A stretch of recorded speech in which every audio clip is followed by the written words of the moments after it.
Bonjour à tous les amis, très heureux de vous retrouver, d'autant plus que je me fais assez rare dorénavant sur YouTube, vous avez dû le constater.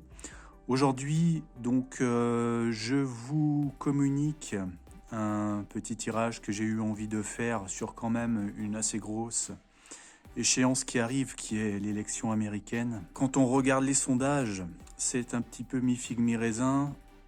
Les uns donnent Kamala Harris en tête, les autres donnent Donald Trump en tête, suivant que l'on regarde du côté des partisans de l'un ou de l'autre, c'est-à-dire des grands médias ou des médias alternatifs, grosso modo. Alors j'ai voulu éclaircir ça avant cette échéance, donc j'ai demandé ce petit tirage avec qui va remporter l'élection américaine, avec ici la réponse principale que j'ai demandée et ici la précision. C'est important parce que finalement on a les deux prétendants à l'élection qui sont ressortis. Alors le résultat, donc pour moi ici, c'est le vainqueur de la façon dont j'ai posé la question.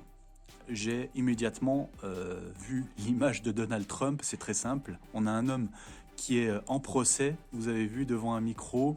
Donc c'est bien simple, depuis que Donald Trump n'est plus président, il a passé son temps à être attaqué en justice par les démocrates. Donc bon, ça fait vraiment aucun doute qu'on a l'image de Donald Trump ici. Alors là, on est à 2-3 semaines, un mois de l'élection en elle-même. J'aurais fait ce tirage peut-être avec les mêmes cartes il y a 6 mois. J'aurais hésité parce que voilà, je me serais demandé si finalement là on ne me montrait pas qu'il y aurait eu un procès justement encore pour Donald Trump qui allait peut-être conduire à son inéligibilité.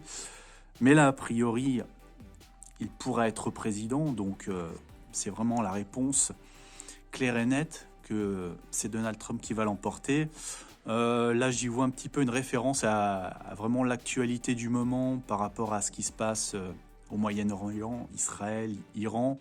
Là, on voit un petit peu un Iranien qui est en train de le regarder assez méchamment, avec envie de lui taper dessus par rapport au fait que Donald Trump actuellement propose de prendre des sanctions contre l'Iran, sanctions qui avaient été levées justement par la présidence démocrate. Et puis voilà, on a le roi de bâton, donc c'est vraiment une personnalité un petit peu théâtrale, un petit peu assumée, vraiment une grande gueule qui correspond tout à fait à sa personnalité. Là, on a l'image de quelqu'un qui assume ce qu'il est, qui ne se démonte pas.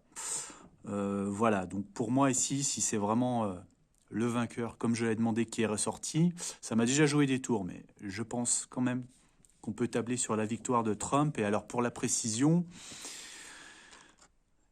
là, on a une femme, donc a priori, c'est son opposante Kamala Harris,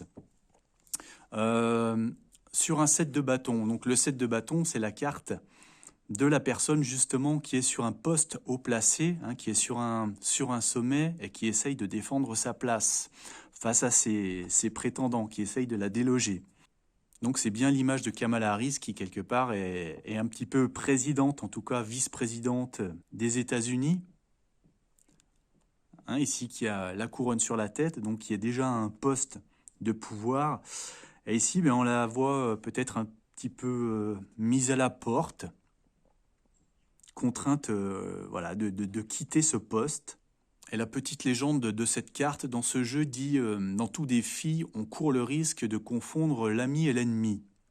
Donc voilà, cette confusion, c'est peut-être un petit peu la confusion dans les idées, dans le projet de Kamala Harris qui dit souvent tout et son contraire, qui se présente en ambassadrice du bien.